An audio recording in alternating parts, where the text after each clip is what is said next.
విశాఖ బీచ్లో మంగళవారం ఉదయం జరిగిన భారీ అగ్ని ప్రమాదంలో డైనో పార్క్ అగ్నికి ఆహుతైంది. ఈ పార్క్ లోపల ఉన్న జంతువుల బొమ్మలన్నీ ఫైబర్ గడ్డితోనే 2 అంతస్తుల్లో ఏర్పాటు చేయడం వల్ల పార్కు మొత్తం కాలిబూడిదైంది. ఏసీలు పేలి పెద్ద శబ్దాలు రావడంతో స్థానికులు భయాందోళనకు గురయ్యారు. ఈ పార్కు ఉదయం నుంచి మూసి ఉంచడంతో ప్రాణ నష్టం తప్పింది. ఘటనా సమాచారం అందగానే 3వ పట్టణ పోలీస్ స్టేషన్ సిబ్బంది, అగ్నిమాపక సిబ్బంది చేరుకున్నారు. అప్పటికే డైనో పార్క్ మొత్తం కాలిపోయింది. సాయంత్రం నుంచి మాత్రమే సందర్శకుల కోసం ఈ పార్కును అందుబాటులో ఉంచుతారు. అదే ప్రమాదం సాయంత్రం జరిగి ఉంటే భారీగా నష్టం జరిగి ఉండేది.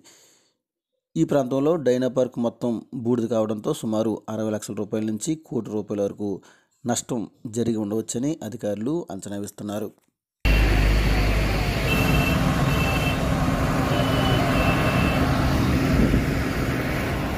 ఎలా ఫైర్ అయింది?